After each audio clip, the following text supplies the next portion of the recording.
آپ کہہ رہے اللہم اغفر للمؤمنین والمؤمنات، وہ سارے مومنین و مومنات کو فائدہ پہنچا. اس کا ثواب اور بتاؤ کہ جب تم یہ کہتے کہ اللہم اغفر للمؤمنین والمؤمنات تو 100 200 1000 لاکھوں آدمی کو پہنچتا. جب ان کی لہر میں روشنی آتی وہ پوچھتے کہ یہ اندھیرا ختم کیسے ہوا، تو اس کو بتایا جاتا کہ فلاں لڑکے اور لڑکی نے حیدرآباد میں، مثال دے رہا، حیدرآباد میں تیرے لیے شب نماز میں دعا کی، تو پھر وہ سارے کے سارے تمہارے حق میں دعا دیتے کہ اللہ ہمارے لیے اس نے روشنی کی ہے، اب اس کی زندگی میں تو روشنی کرو. روشنی کی طرف تصور کرو، اندھیروں سے باہر آؤ، اور اندھیروں سے باہر وہی آئے گا.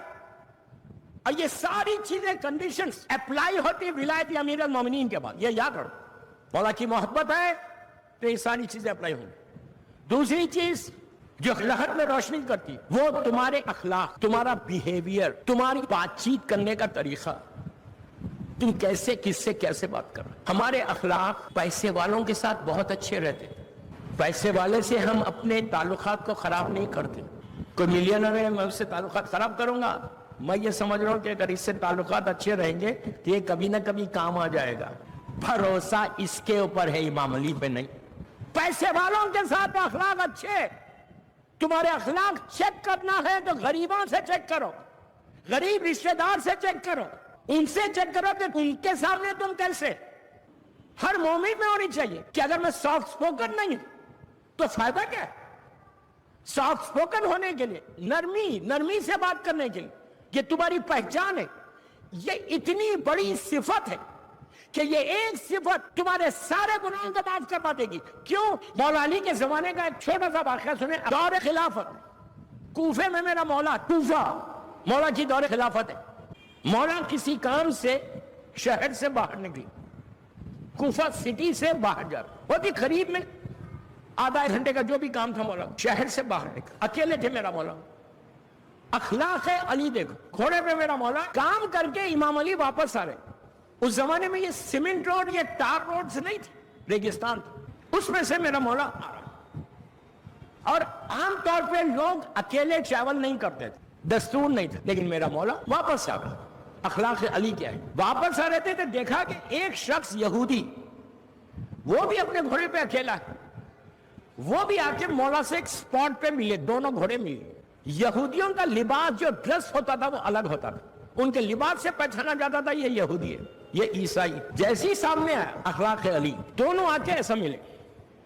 مولا نے اس کو دیکھا، اس نے مولا کو دیکھا. امام علی نے اسمائل دی، مسکرائے اور کہا سلام علیکم. خود پہلے سلام کیا. امام علی سے پوچھا گیا تھا کہ یا علی یہ بتاؤ کہ میں کیسے چیک کروں کہ میرے پاس غرور ہے یا نہیں. اس لیے کہ اگر غرور رہے گا، غرور صرف پیسے کا نہیں ہوتا، حسن کا غرور بھی ہے، سٹیٹس کا غرور بھی ہے، زبان کا غرور بھی ہے، آواز کا غرور بھی ہے، خوبصورتی کا غرور بھی ہے، بڑے گھر کا غرور بھی ہے، اتنے بڑے بنگلے میں رہتا ہوں، سو گاڈ. علی سے پوچھا گیا تھا کہ مولا یہ بتاؤ کہ میں کیسے چیک کروں کہ میرے پاس غرور ہے یا نہیں. اس لیے کہ اگر ذرا بھی غرور ہوگا سارے عمل ختم ہو جائیں گے. شیطان نے کچھ نہیں کیا تھا، غرور کیا تھا. قرآن میں اللہ بول رہا غرور وہ بدترین گناہ ہے جو ساری چیزوں کو ختم کر دیتا. ساری عبادتیں منہ پہ پھینک دی جائیں گی جو غرور کرے گا. مولا علی سے راوی سوال کر رہا کہ یا علی یہ بتاؤ کہ میں کیسے چیک کروں کہ میرے پاس غرور ہے یا نہیں. علی نے ایک جملے میں جواب دیا. امام علی نے کہا کہ تو سلام میں پہل کر. سلام میں پہل کرے گا تو غرور خود بخود ٹوٹے گا. میں تو انتظار کرتا ہوں کہ وہ سلام کرے تو میں جواب دوں، اس لیے کہ جب پیسہ آ جاتا تو ہاتھ بھی وزن ہو جاتا. مجھ سے زیادہ ایکسپیرینس کس کو ہوگا؟ پوری دنیا دیکھتا ہوں، ہاتھ اتنا وزن ہوتا کہ ہاتھ اٹھتا ہی نہیں، خالی سر ہلا دیتے. بدترین گناہ. اب معصومین کا طریقہ کہ مولا یہودی سے پہلی مرتبہ وہ مل رہا علی سے، راستے میں مل رہا، مولا نے اس کو سلام کیا. امام علی نے سلام علیکم کہا، اس نے جواب سلام دیا علی کو. علی کو سلام کا جواب دے کر اب امام علی بات کرنے لگے اس سے. مولا کسی سے بات کریں، بات کرتے رہے، وہ اتنا خوش ہوتا رہا کہ کیا اجنبی ہے یہ. اس نے ابھی تک نام نہیں پوچھا، نہ مولا نے اپنا نام بتا. خلیفہ وقت ہے امام علی، میری طرف دیکھو، خلیفہ وقت ہے امام علی. کرتے کرتے اس نے پوچھا کہ اے اللہ کے بندے کہاں جا رہے ہو؟ امام علی نے کہا میں کوفہ جا رہا ہوں. امام علی نے اس سے پوچھا تو کہاں جا رہا ہے؟ اس نے جگہ کا نام بتایا کہ میں وہاں تھا. ٹھیک ہے. چلتے چلتے ایک راؤنڈ اباؤٹ آیا، ایک چورستہ جس کو آپ بولتے، وہاں سے 4 راستے جا رہے تھے. رائٹ سائڈ پہ راستہ جو جا رہا تھا کوفہ جا رہا تھا، لیفٹ سائڈ پہ اس نے جو جگہ بتائی تھی وہاں جا رہا تھا. وہ دونوں سپاٹ پہ پہنچے. پہنچنے کے بعد اب مولا کو رائٹ پہ مڑنا ہے کوفے کی طرف, اس کو وہاں جانا. اس نے امام علی کو ایسے دیکھا, مسکرایا, مولا نے اس کو دیکھا, مسکرایا, وہ اپنے راستے پہ چلا گیا. اب وہ یہ سمجھ رہا کہ مولا کوفہ جانے والے تو یہ ادھر مڑیں گے. لیکن تھوڑی دور وہ آگے بڑھا تو اس نے دیکھا کہ پیچھے سے کوئی آہٹ, کوئی آواز آ رہی. دیکھا میرا مولا پیچھے آ رہا. وہ رک گیا, رک کے کہا کہ اے اجنبی, اے اللہ کے بندے, کیا راستہ بھول گئے؟ یہ کوفہ تو نہیں جاتا. علی کو کوئی بولے راستہ بھول گئے, امام علی نے جواب کیا دیا؟ علی نے کہا میں بھولنے والوں میں نہیں ہوں, میں بھولنے والوں میں نہیں ہوں. اس نے کہا کہ پھر یہ راستہ کوفہ تو نہیں جا رہا. امام علی کہا میں جانتا ہوں یہ کوفہ نہیں جا رہا. اب سنو, میں جانتا ہوں یہ کوفہ نہیں جا رہا, لیکن اتنی دیر سے آدھا ایک گھنٹہ تو میرے ساتھ ہم سفر تھا, تو میرے ساتھ سفر پہ ساتھ تھا, تو میں نے یہ چاہا کہ تیرے راستے پہ چل کے تجھے چند قدم تیرے ساتھ چل کے تجھے خدا حافظ کہوں. اس نے علی کو ایسے دیکھا, دیکھ کے کہا کہ آج کے زمانے میں ایسے اخلاق کا کوئی ہے؟ اس نے پوچھا اے اللہ کے بندے یہ تو بتا تیرا نام کیا ہے؟ امام علی نے کہا میرا نام علی ابن ابی طالب. اس نے کہا تم علی ہو, اسلام کے خلیفہ؟ امام نے کہا یس میں اسلام کا خلیفہ. اس پھر پوچھتا ہے تم اسلام کے خلیفہ علی ہو؟ مولا نے کہا ہاں. کہا یا علی میں نے کیا سنا تھا تمہارے بارے میں اور کیا دیکھا؟ یہودی تھا. کہا تمہارا یہ جو عمل تھا یہ تمہارا پرسنل عمل ہے یا اسلام جو دین کے تم خلیفہ ہو اس کا میسج ہے؟ علی نے کہا کہ اسلام کا پہلا پیغام اخلاق ہے اور رسول تو خلق عظیم کا مالک بن کر آیا تھا. علی اب مجھے کلمہ پڑھاؤ.